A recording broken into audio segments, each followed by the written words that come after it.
تو اون تاریکی خفه کننده یه سپیده دم بهاری سال 1623 یه جیغ وحشتناک زد زیر سقف و راهروهای مرمرین کاخ توپقاپی. این صدای ناله یه سرباز دم مرگ یا التماس یه زندانی نبود. این صدای شاهزاده فاطمه بود، دختری فقط 15 ساله، دختر قدرتمندترین سلطان دنیا. اونقدر ترسیده بود که حتی سربازایی که توی جنگ‌ها آب دیده شده بودن با وحشت چند قدم رفتن عقب. چیزی که اون شب پشت اون درهای طلاکاری شده اتفاق افتاد نه عشق بود، نه جشن و مراسم عروسی. یه جور آیین بود، اونقدر آشفته و ناراحت کننده که امپراتوری عثمانی 600 سال تمام خاکش کرد تا کسی نفهمه. این قصه‌ایه که هیچ وقت دلشون نمیخواست تو بشنوی. بهای پنهانی که هر دختر سلطان باید میپرداخت. یه رسم و رسوم قدیمی که اول ذهن و روح آدم رو نابود میکرد، بعد سراغ تنش میرفت. چیزی که الان قراره بفهمی از اسناد رمزگذاری شده ای اومده که سال 2019 توی آرشیوهای سری استانبول پیداشون کردن. مورخین عثمانی هم تاییدش کردن و برای 6 قرن تمام از همه کتاب‌های رسمی سانسور شده بود تا همین امروز. امپراتوری عثمانی برای 6 قرن تمام از سال 1299 مثل یه سایه بزرگ روی 3 قاره سایه انداخته بود. تا سال 1922 ارتش‌هایی رو فرماندهی می‌کردند که دروازه‌های وین رو می‌لرزوندن و تو بیابون‌های عربستان آتیش به پا می‌کردند. وقتی قسطنطنیه سال 1453 فتح شد، اسمش شد استانبول، قلب تپنده قدرتی که حکومت‌ها رو به زانو در می آورد. درست مرکز این امپراتوری کاخ توپقاپی ایستاده بود. 1000 تویی از حیاط‌های مرمر و اتاق‌های مخفی، جایی که سرنوشت ملت‌ها با یه پچ مهر و موم می‌شد و توی اعماق اون دیوارها حرمسرای سلطنتی زندگی می‌کرد. دنیایی برای خودش که توش بیش از 800 زن توی یه سلسله مراتب ابریشم و سایه دست و پا می‌زدن.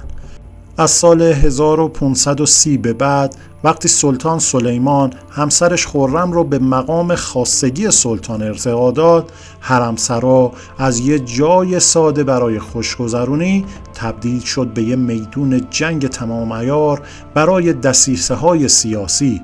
بیشتر ساکنین اونجا دختران جوانی بودند، بردگان مسیحی که یا از اروپا اسیر شده بودند یا از بازارهای آفریقای شمالی خرید شده بودند. اینا وارد برنامه‌های آموزشی می‌شدند که بهش می‌گفتن کاریر، با این رویا که شاید چشم سلطان رو بگیرن. اونا موسیقی، شعر، گلدوزی و مهمتر از همه هنر اطاعت محض رو یاد می گرفتن. بعضی هاشون به قدرت‌های شگفت‌انگیزی رسیدن. تو دوره‌ای که بهش می گفتن سلطنت زنان، از سال 1533 تا سال 1656. دوره‌ای که زنهایی مثل کوثم سلطان و تورهان خدیجه سلطان از پشت پرده ها و پنجره های مشبک مسیر امپراتوری رو تعیین می‌کردند. اما در حالی که صیغه ها میتونستن تا پایگاه های نفوذ بالا برن، دختران خود سلطان با سرنوشت خیلی ظالمانه تری روبرو بودن. اونا مثل پول رایج تو معاملات سیاسی امپراتوری بودن. گروگان‌های انسانی که برای خریدن وفاداری، محکم کردن پیمان‌ها و وصل کردن فرماندهان قدرتمند به تخت پادشاهی استفاده می‌شدن. اونا هیچ حق انتخابی تو سرنوشتشون نداشتن. از همون روز تولد آیندهشون با یه جوهر نامرئی نوشته شده بود. ازدواج با کسی که بیشترین خدمت رو به نیازهای امپراتوری می‌کرد. تو همین دنیای پر رمز و راز بود که شاهزاده فاطمه سلطان در سال 1606 به دنیا اومد. دختر سلطان احمد اول و کوثم سلطان ترسناک. کوثم سلطان زنی که قرار بود دهه‌ها از پشت پرده حکومت کنه.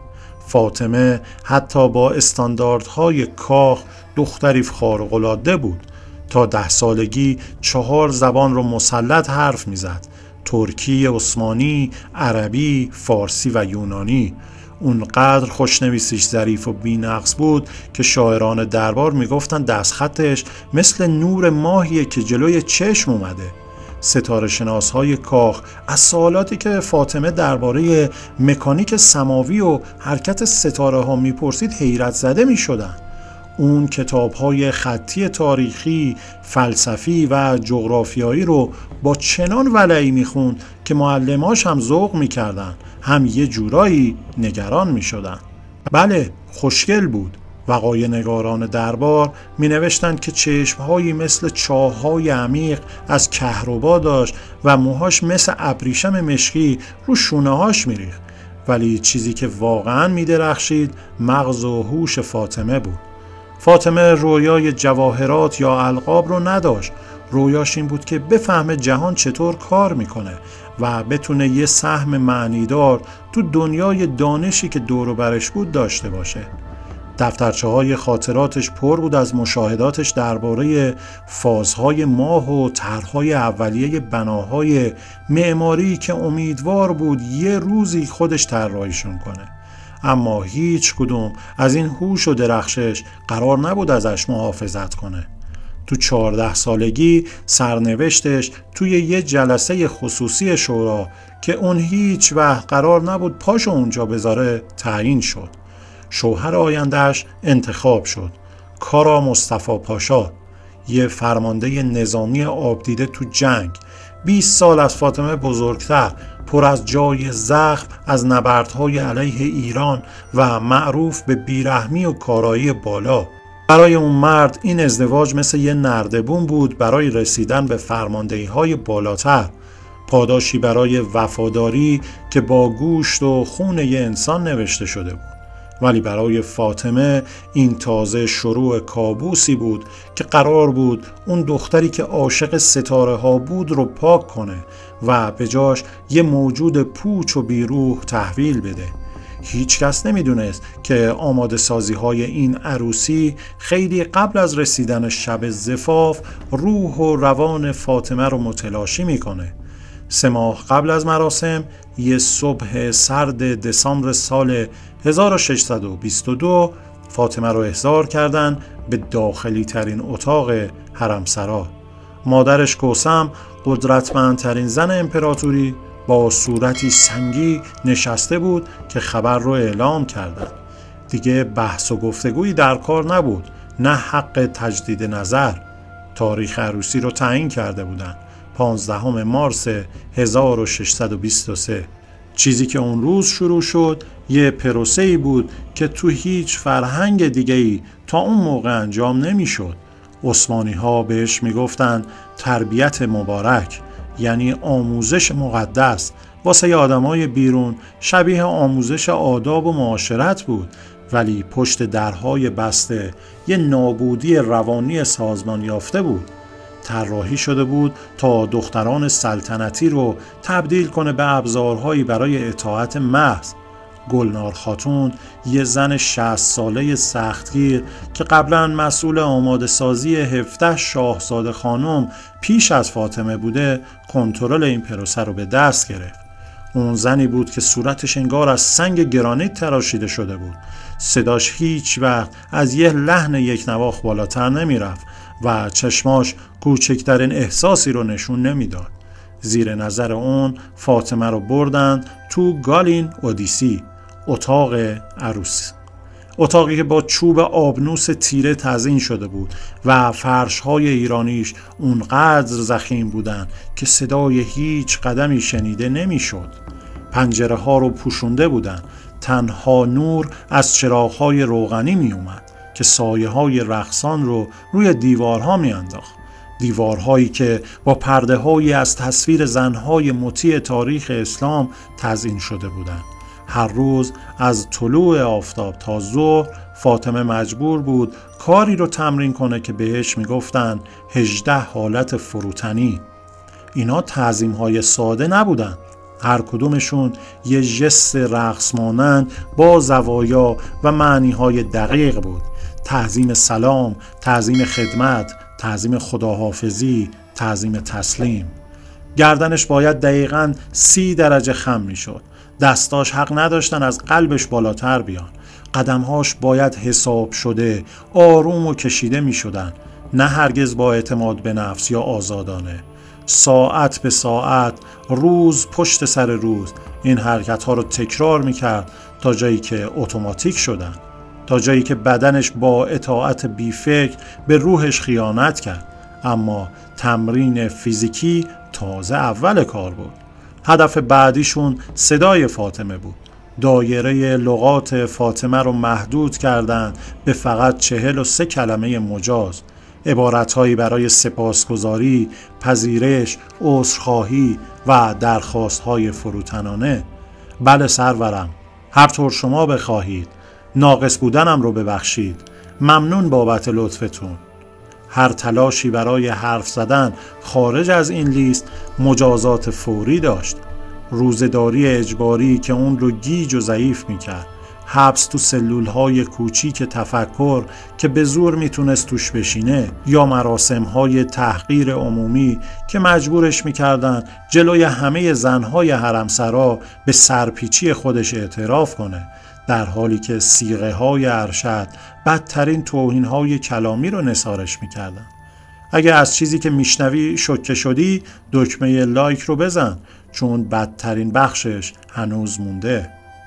هفته 2 بار تو چیزی که بهش میگفتن درس چشمانداز، فاطمه مجبور بود شخصاً به صیغه های مورد علاقه پدرش خدمت کنه.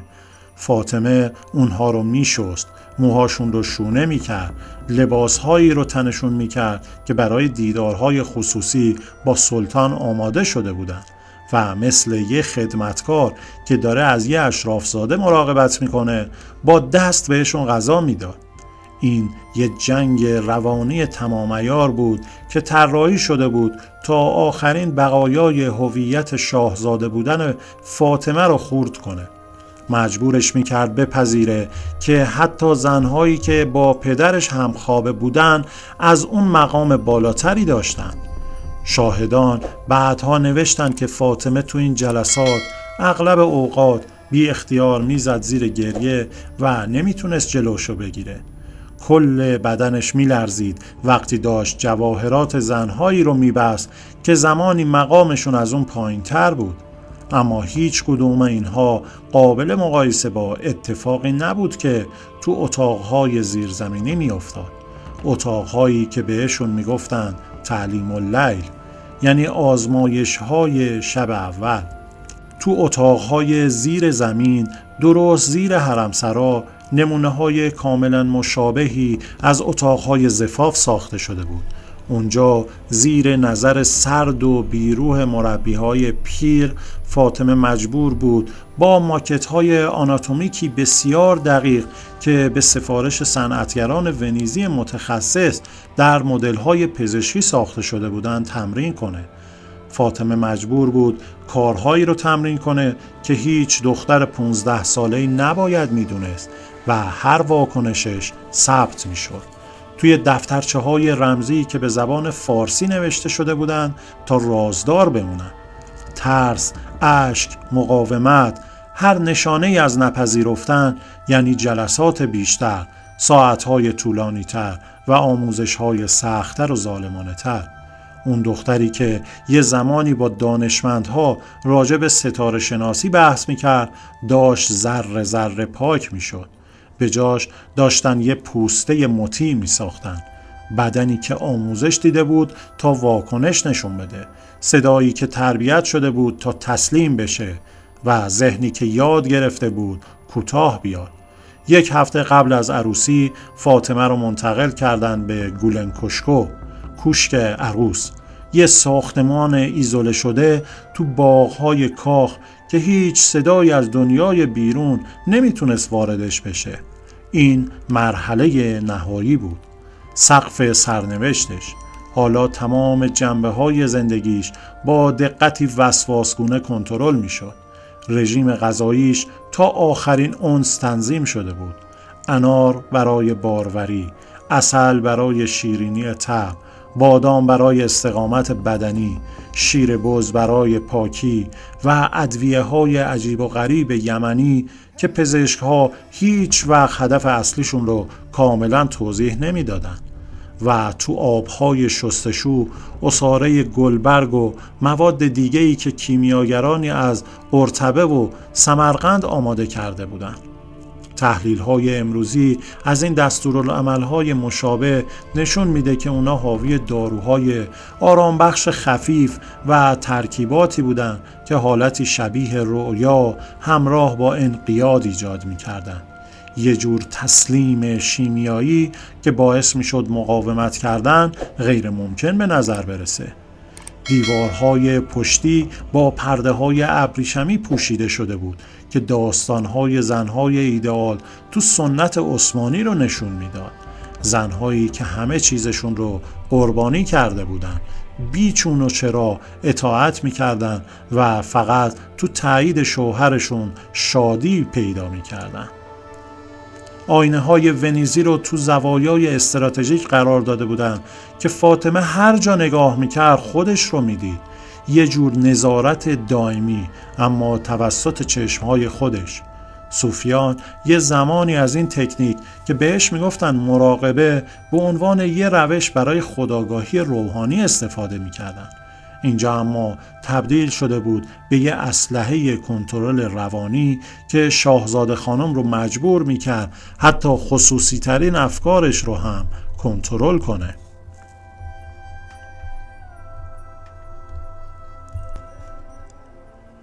پزشک‌های کاخ دائم تحت نظرش داشتن. اونا تو دفترچه هاشون نوشتن که فاطمه دچار چیزی شده که بهش میگفتن لرزش‌های عروس. دستهاش هنگام غذا خوردن میلرزید. نفسش بدون دلیل آشکاری سطحی و تند شده بود و با کوچکترین صدای ناگهانی به شدت میپرید. امروزه ما میفهمیم که اینا علائم کلاسیک اضطراب شدید و ترومای روحی هستند. اما اون موقع به سادگی اینها رو آمادگی‌های عادی برای عروسی حساب می‌کردن. شب آخر قبل از عروسی یه چای مخصوص به فاطمه دادن. دستورالعملش که قرنها بعد تو آرشیوها پیدا شد شامل شیره غلیظ خشخاش، ریشه له شده گیاه مندر و ماده‌ای بود که مورخان معتقدن شکل اولیه چیزیه که ما الان بهش میگیم داروی گسست دهنده، یعنی چیزی که ذهن رو از تجربه جسم جدا میکنه. اونا میخواستن فاطمه آروم باشه، تسلیم باشه، میخواستن از نظر جسمی اونجا حضور داشته باشه ولی روح و روانش غایب باشه. همونطور که داشت چای رو می نوشید آخرین فکری که به عنوان یه آدم آزاد به ذهنش رسید درباره ستاره هایی بود که دیگه هیچ وقت قرار نبود مطالعه کنه. و بعد مه همه جا رو گرفت. 15 مارس 1623 استانبول با روزی روشن و سرد بیدار شد. شهر غرق جشن و پایکوبی بود. دسته های جشن از خیابون هایی می گذشتند که بوی عود سوخته می داد. نوازنده های ایرانی و اندلسی با هم رقابت می کردند تا صداشون از میان غوغای جمعیت شنیده بشه. تو سالن های بزرگ توپخاپی کوهی از غذا روی سینی های طلا چیده شده بود. بره های کامل بریان، برج های از میوه ها و شیرینی هایی که ازشون عسل می چکید. ینیچری ها نمایش های رزمی اجرا می کردن. شمشیرهاشون تو نبردهای هماهنگ می درخشید و تماشاچیان رو به نفس نفس و تشویق وامی داشت. برای مردم این پیوند با شکوه خون سلطنتی و قدرت نظامی بود. اما توی اتاق خصوصی فاطمه بی حرکت نشسته بود. صورتش مثل سنگ‌های زمستونی سفید و بیرنگ بود. پزشک‌های دربار یادداشت کردند که نبضش ضعیف و نامنظم بود. پوستش با وجود گرمای منقل‌های برنجی سرد بود. چشماش بی هدف بودن، انگار که به یه جای خیلی دور نگاه میکرد یا اصلاً به هیچ جا نگاه نمیکرد. وقتی جشن‌های عمومی تموم شد و شب بر کاخ حاکم شد، مراسم واقعی شروع شد. فاطمه رو با همراهی دسته‌ای از زنها که شمع دستشون بود از باغ‌های تاریک رد کردند و بردن به کوشک عروس. این ساختمون از زمان محمد فاتح اونجا بود. 8 ضلعی بود، 3 طبقه داشت که هر طبقه برای یه مرحله خاص از اون آیین در نظر گرفته شده بود. برای 3 ساعت فاطمه رو تو آبهایی شستشو دادن که ازش بخار گل سرخ دمشقی، یاس، چوب صندل و عنبر سومالی بلند میشد. پمادهایی که به پوستش مالیدن آغشته به تریاک رقیق شده و مواد دیگه‌ای بودن که اون رو تو حالتی قرار داد که پزشک‌ها بعداً بهش گفتن خلسه تسلیم، حالتی که توش بدن دست از مقاومت میکشید، حتی وقتی ذهن در سکوت داشت فریاد میزد. طبقه دوم طبقه تسلیم بود. اینجا لباس عروس رو تنش کردن، ابریشم سفید که با نخ طلا گلدوزی شده بود و با مرواریدهای خلیج فارس تزیین شده بود. تاجی که اونقدر سنگین بود که سرش رو پایین نگه می داشت، اما پشت این لباسهای زیبا ابزارهایی برای کنترل مخفی شده بود.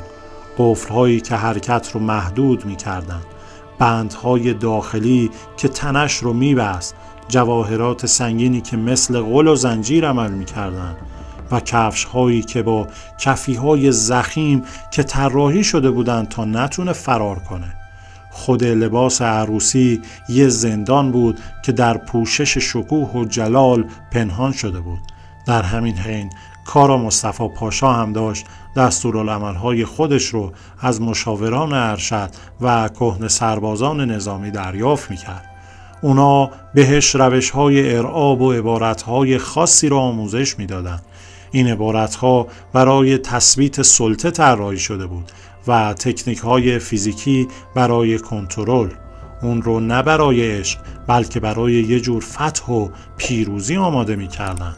همون مدل فتحی که تو میدان‌های نبرد تمرین کرده بود حالا باید روی یه دختر 15 ساله پیاده می‌شد. بالاخره نوبت رسیدن به طبقه سوم شد. زفه، همون اتاق زفاف. دیوارهایش با پرده‌هایی از پیروزی‌های نظامی پوشیده شده بود.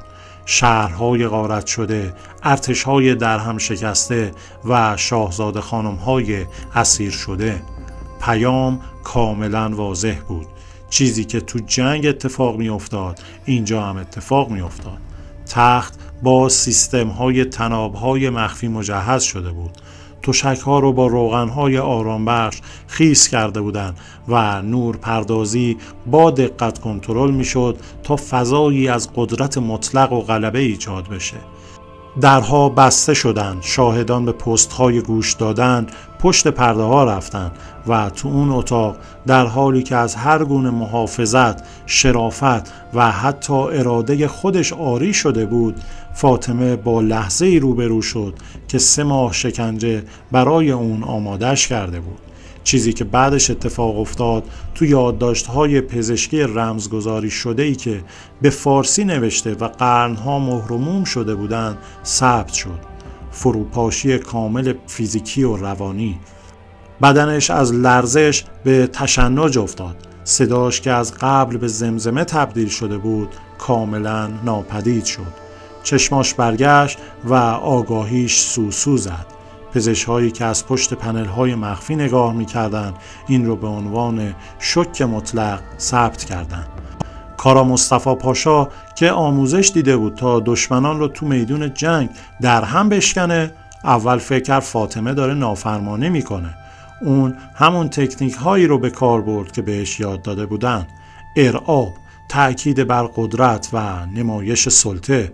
اما دیگه چیزی برای شکستن وجود نداشت. فاطمه مقاومت نمیکرد. او اصلا دیگه اونجا نبود. ذهنش به عمق گسست فرار کرده بود. یه گریز روانی که توش آگاهی بدن رو رها میکنه تا خودش رو حفظ کنه. چیزی که پزشک‌ها در نهایت به عنوان زفاف ثبت کردن فقط بعد از ساعت‌ها تلاش شکست خورده اتفاق افتاد.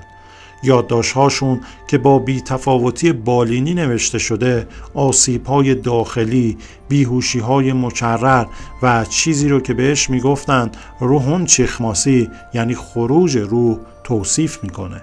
وقتی سپیده دم روز بعد بر استانبول طلوع کرد، شهر جشن یه عروسی سلطنتی موفق رو گرفت، ولی تو اون کوشک یه دختر مرده بود. نه بدنش که برای 29 سال دیگه دوام آورد، اما هر چیزی که اون رو فاطمه میکرد مرده بود. تو روزهای بعد از شب عروسی حتی سختگیرترین زنهای حرمسرا هم نگران شدن. فاطمه دچار گنگی شده بود، فقط با زمزمه های به سختی قابل شنیدن حرف میزد و اون هم فقط وقتی که مستقیما بهش دستور داده میشد. اشتهاش اونقدر کامل از بین رفته بود که مجبور بودن مثل یه نوزاد بهش با زور غذا بدن. دوره های گریه بیامانش بی خبر شروع می شد و ساعتها طول می کشید. بدنش از شدت حقحق‌های بی صدا به خودش می پیچید.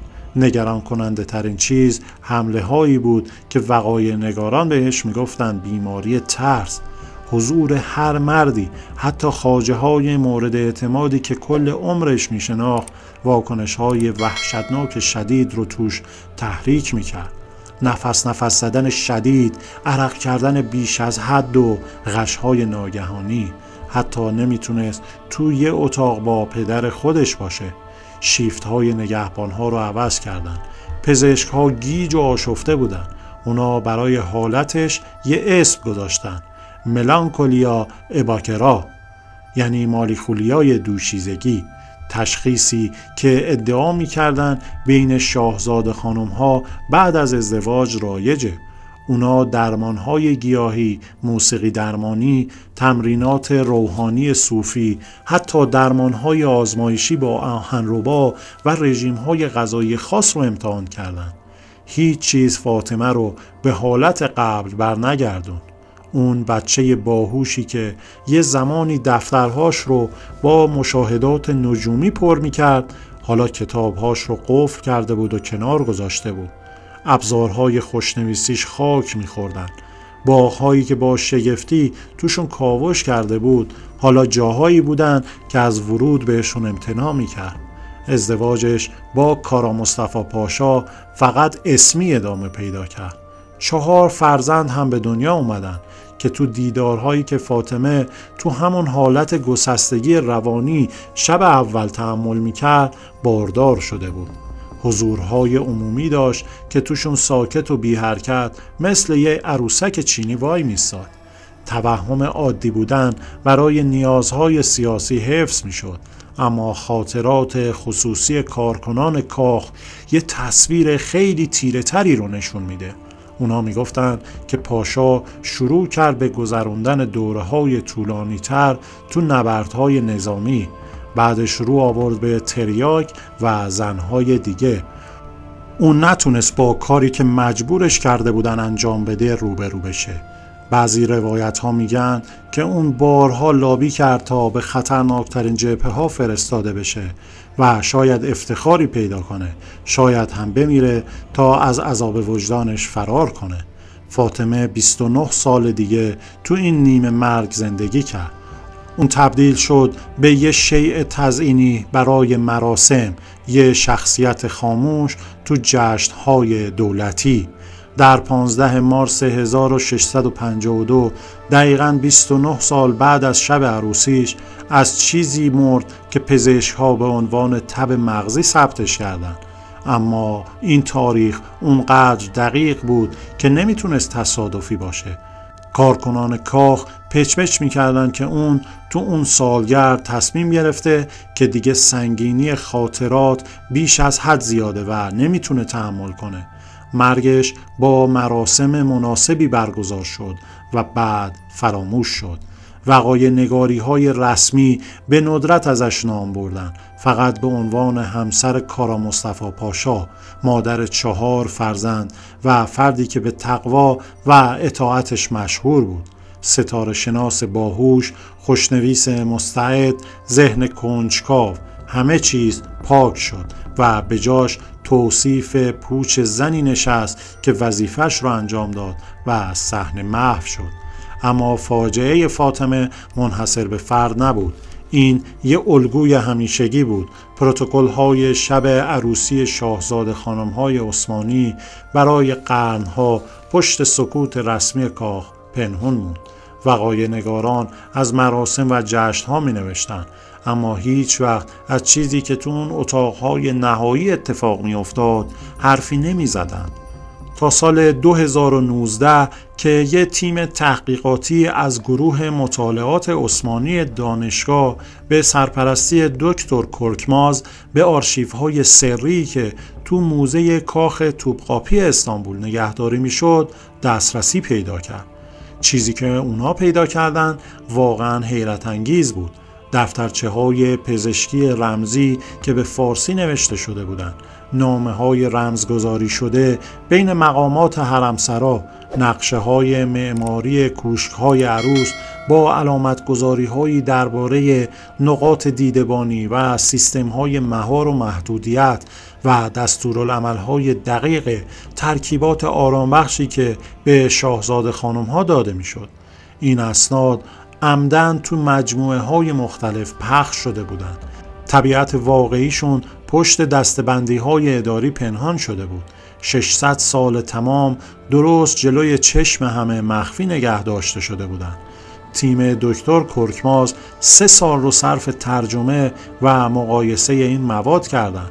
اونا کشف کردند که حداقل 37 شاهزاده خانم عثمانی بین سالهای 1530 تا 1826 اشکال مختلفی از این آیین رو پشت سر گذاشتند. از پروتکل تربیه مبارک از این تعداد 12 نفر دچار چیزی شدن که روانشناسی مدرن بهش میگه اختلال استرس پس از سانحه شدید. 5 نفر اقدام به خودکشی کردند یا موفق شدند. 8 نفر هم بعد از شب عروسیشون کلاً از مدارک ناپدید شدن بدون هیچ توضیح رسمی برای غیبتشون تو اسناد بعدی. تحلیل شیمیایی دستورالعمل‌های آرامبخش ترکیباتی رو نشون داد که داروشناسی مدرن اونا رو به عنوان گسست‌دهنده‌های قوی و ضد اضطراب‌ها میشناسه. ماده‌ای که حالاتی مشابه چیزی که ما الان تو گسست بالینی و درماندگی آموخته شده می‌بینیم ایجاد می‌کردن. تکنیک‌های روانشناختی که ثبت شده بودند با الگوهایی که تو مطالعات مدرن در مورد کنترل اجباری و شرطی سازی سیستماتیک استفاده میشه مطابقت داره. واکنش‌های بین‌المللی به این یافته‌های منتشر شده از شوک تا انکار متغیر بود. بعضی مورخان ناسیونالیست ترک ادعا کردند که این اسناد بد تعبیر شدن یا اغراق‌آمیزن، اما روانشناسان تروما که شواهد رو بررسی کردند متفق القول بودند که چیزی که توصیف شده شکنجه روانی عامدانه بوده که برای از بین بردن اراده مستقل و ایجاد تسلیم کامل طراحی شده بود. این تحقیق باعث شد دوباره مردم به زندگی‌های پنهان زنان سلطنتی تو فرهنگ‌های دیگه علاقه‌مند بشن. بررسی‌های موازی، روش‌های مشابه، البته کمتر سیستماتیک رو تو بعضی دربارهای اروپایی، شهر ممنوعه چین امپراتوری و تو سنت‌های اشرافی مختلف دنیا آشکار کرد. همشون نشون میدادند که استفاده از ازدواج به عنوان یه ابزار کنترل سیاسی اغلب با ترومای عمدن ساخته شده همراه بوده به عنوان مکانیسم اجرای اون کنترل. فاجعه فاطمه و خواهران شاهزادش یه حقیقت ناخوشایند رو آشکار میکنه که تو قرنها پژواک داره. قدرت مطلق از هیچ کس محافظت نمیکنه، حتی بچه‌های خودش.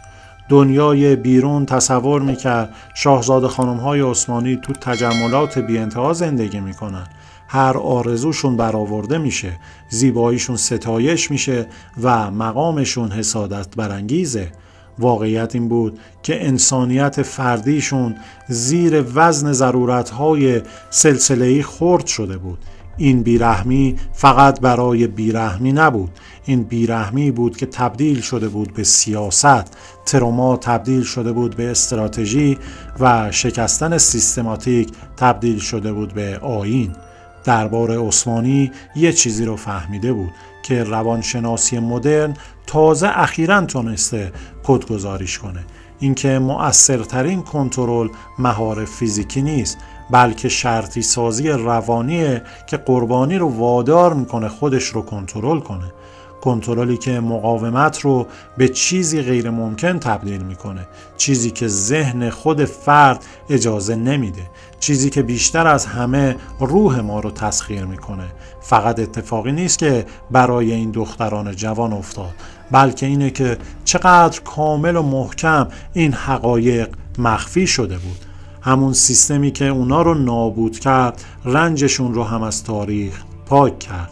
فریادهاشون رو با مراسم، ترومای اونا رو با پیروزی و قربانی ها رو با همسران محترم جایگزین کرد. برای 6 قرن روایت رسمی بدون هیچ چالشی پاورجا بود، تا اینکه پژوهشگرانی صبور تکه های حقیقت رو از آرشیف های پراکنده کنار هم گذاشتند. سوال اینه که چند تا از آیین‌های قدرت هنوز زیر نام‌های متفاوت و توجیهات مختلف، اما با همون هدف قدیمی، یعنی شکستن اراده و تحمیل اطاعت، فعال هستند.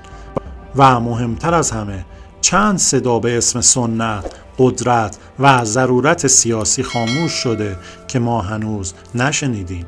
قصه فاطمه یادآوری میکنه که تاریخ فقط داستان امپراتورها و فتوحاتشون نیست، بلکه پژواک کسانی هم هست که ساکت شدن.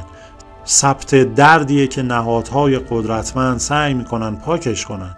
حقیقتیه که با وجود تمام تلاشها برای دفن شدنش دووم میاره. وقتی ما این قصه ها رو بازیابی میکنیم، فقط گذشته رو نمیفهمیم، ما انسانیتی رو که ازش دریغ شده بود محترم میشماریم. اسمهایی رو به زبان میاریم که فراموش شدن و اجازه نمیدیم رنج نامرئی بمونه، فقط چون برای قدرتمندان اینطوری راحت تر بوده.